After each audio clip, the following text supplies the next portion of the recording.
places, and we've been asking viewers like you watching this video to tell us some places that we should go to, some of your favorite spots. And one of the places that was recommended to us is right here at JewBoy Burgers. And joining me to talk about this great place is the owner, Mo. Hey, Mo. Hey, thank Do you know who it was that recommended you? Did they tell you at all? No. Man, I would love it so much because people actually really like you because they recommended you. I have a symptom. It's called Swiss cheese brain. Okay. A lot of holes. Uh-huh. So I don't, remember a whole lot, but I live in the moment. Yeah.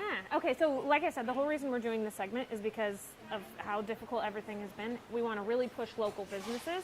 So talk about how kind of the last year you maybe were less impacted by people coming in or supporting your business and more impacted by outside factors, right? So at the beginning of the year, we were a food truck.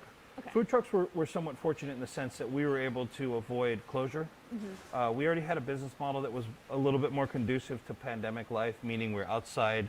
We already had things packaged to go. It was easier to maintain some of these safety protocols than, say, a downtown business that was packed in, that required foot traffic. So for us, that wasn't as big of an issue. Supply chain issues hit us like everybody else. Costs hit us big. When you're a food truck, everything is amplified because you're smaller.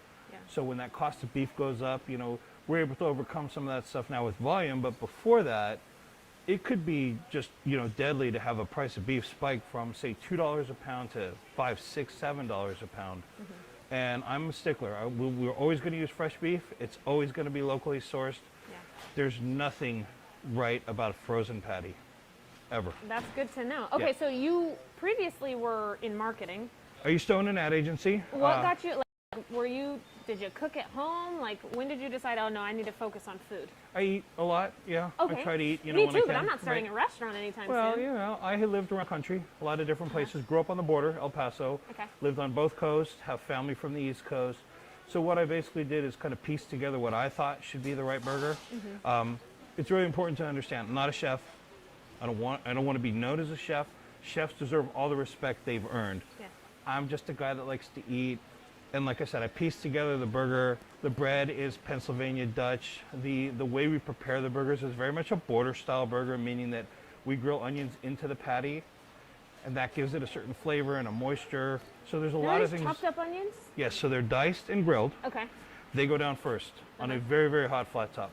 Okay. The fresh beef is then smashed over the top of those onions. They grill up, surrendering all their moisture to the burger. Yes. Scrape, flip, 2 slices of cheese, and then steam. Double cheese. This is extremely important.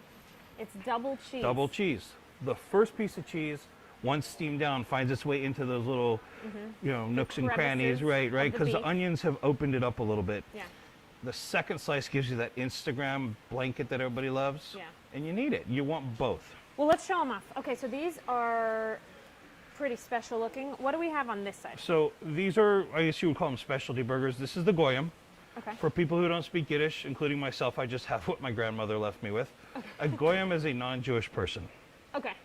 A polite way of calling somebody a non-Jewish person. Got it. Therefore, there is bacon, pastrami, cheese. Everything about this burger is not kosher, which it's important to understand we're not a kosher establishment. Okay. That being said, house-made pastrami, yeah, brined for 2.5 weeks, smoked for 13 hours. We slice it here. It's then put on the burger with bacon, pickles, mustard. Just a completely different flavor profile. Okay, now this one is very different. At first I thought it was an onion ring. It's not an onion ring. That is a potato latke. Oh, yeah. A latke is like a hash brown. Okay, it's one of the better Jewish foods, if you ask me. Typically only eaten during Hanukkah. Fried potato cake, shredded potatoes, chopped onion, garlic, salt, pepper, flour, and egg. That's it. Mixed, baked, cooled, and fried. And you said this adds garlic? So 2 things happen. You get a texture change, bit of a crunch. You're also going to get a little garlic pop, which is always nice. That sounds pretty good to me. Okay, you also have tots here. These tots are delicious. I've been eating them all morning. So for me, the key issue with a tot is it has to be crispy. Squishy tots are terrible. They come apart in ketchup or whatever else you're dipping into. So we fry them particularly hard. Now, another thing to understand is that the latkes are fried in the same fryer as the tots. Okay. So some of that onion, some of that garlic is going to kind of find its way into these tots. I've had people ask me if these are latke tots. No, they're just tots, but they're going to pick up a little bit of that. And I think that adds a nice flavor to it, yeah. And your fries are thick. but crispy, Battered. which is pretty special. They're battered. Battered. Okay. Dust them with a little bit of flour just to get them nice and crispy. Try to ease back on the salt content. So they're not salted.